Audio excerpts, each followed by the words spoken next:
So do you want to introduce yourself? Oh, yes. Yeah, my name is Christina, and I'm the producer and director of the film Midnight Drive. Me and my team are really proud of this production. It took weeks of effort, and it was really an experience and a learning lesson. And we're really proud we're getting the recognition we deserve. The most difficult, I have to say, the most difficult part for me was determining what a movie was going to be about. We went through like multiple different variations, concepts, and skips to get where we are now. In fact, the movie was originally going to be about this girl finding out her friend is a serial killer and having to run for her life. But ultimately, we decided there's a lot of people doing those type of films right now. It's not going to get much attention. It's not going to stand out. So we decided to choose another film. Oh yeah, my film challenges conventions and specifically our first reaction as a society whenever we make a mistake. Our first reaction is to hide it rather than to take accountability for it, and then owning up for what we did. And we failed to realize just how big an effect that is to not take accountability and hide our actions, try to hide it from the light. In Midnight Drive, after running over a car, our main character, Christina, or Chris, even though her first, initial reaction is hesitation, she kind of lets herself get overwhelmed, convinced by her friend Mia, and she ultimately decides to hide the body. I'm not saying what she did was right, but we try to get our audience to envision themselves as Chris. What would they do in that situation? It still affects societal problems in a way I think we can all relate to what they did.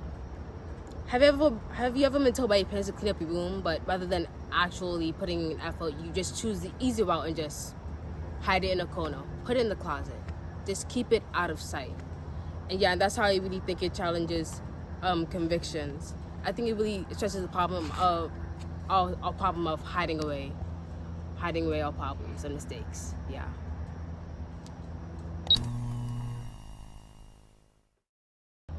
Oh, our movie engagement with the audience by having them delve into more dilemmas around our protagonists. Our movie shows that while Chris isn't a bad person, and she does feel regret, sorrow, and paranoia over what she did, and all these other complex emotions around how she committed a murder and ran away. Throughout the film, the audience has to face the problem of whether she deserves to suffer in jail. Personally, I think we can all relate. So she has so much to lose. She has family. She has friends. She has her own life to live. She's just a high school student, and by admitting to this murder, telling the public, she'd be basically throwing her life away. Her chances at college, having a normal life, having a life at all. And so I think it can really have our audience put themselves in her situation.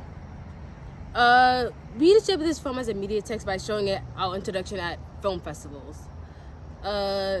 Posting, I think, is a great place if you're looking to introduce your film to a large audience. Have people want to actually watch the film compared to this 15-second YouTube ads or just ads on online ads or stuff.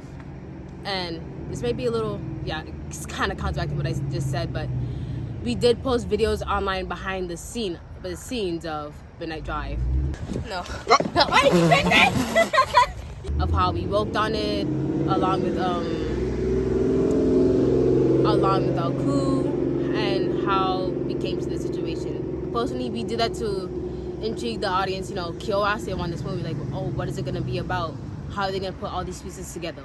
So I think if you're gonna be, distributing your movie, kind of advertising it, I'd say go to a film festival, post behind the scenes, and throw snippets online. People really love that. Yeah, I really think that it helped. Without it, the movie definitely would have flopped. Nobody would know what it was. Yeah. Oh yeah. My production skills developed mostly through this project through trial and error. I feel it developed most through sound and audio. Is because a problem in a film I really didn't expect was that our audio kind of sucked. Because we filmed it, during the night, and even if it is night, you can see her cars coming by, people talking, a lot of background noise that really drowned out the characters' voices.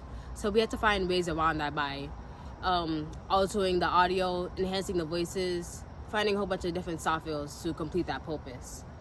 And in the first clip of the character, buckling up into the seat, we had a actually major problem with that, of the character of Chris buckling up, because I cannot buckle a seat for the life of me, apparently. That clip alone took around, I'd say, 2 minutes, because I just kept missing the thing, and I wanted to get it in one try. And even when I did get it, I realized that when I was editing the video that, oh my God, I can't hear it. I cannot hear the buckle, and that's something I really want to kind of emphasize in my film.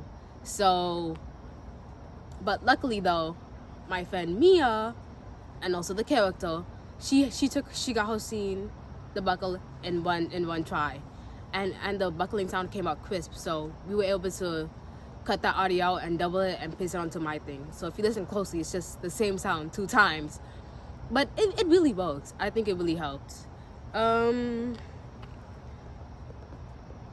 During the crash clip, I didn't really expect the car. It's like my second time driving a car. I didn't really expect the car to be lurching forward, because we were actually driving quite slowly.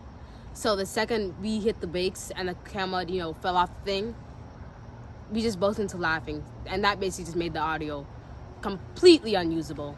So I had to, cut up the audio the exact second the laugh started, which was really difficult, because the laugh started like the second the crash hit. So I had to add in TV static, the background noise, the crash, and everything to try and get the audience to not notice the cut in audio, the sudden cut in real life audio. Yeah, I think it worked out really well. I'm proud of it.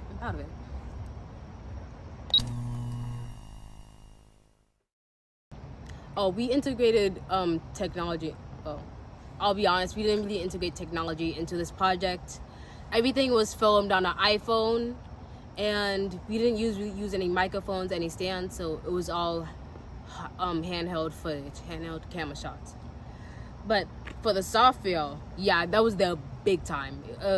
It helped with practically making the movie itself. It did more software editing than anything.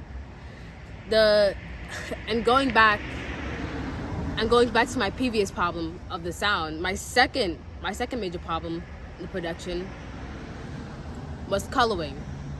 During the film, I wanted it to be like a distinct shift, specifically in the introduction of colors. I wanted it to be full of warm tones, kind of have this summery vibe, road trip vibe. And then as soon as the crash happened and then the realization, I wanted to tone dark, the lighting, cool, dark colors, shadows everywhere. And unfortunately, I didn't notice until, again, I was editing the video, that the lighting absolutely sucked. Yeah, everything was too bright, and in the end, it didn't give me the vibe of the vibe of midnight. It didn't give me the vibe that they were doing something wrong, that this is hidden. No one knows about it. It kind of just looks like, they kind of filmed it during the day. Yeah, the sky is dark, but everything's well illuminated. So I had to use a software called CapCut, and actually thanks to his filters, I was able to put filters over the first part of the clip, making it warm, orange, vibrant tones.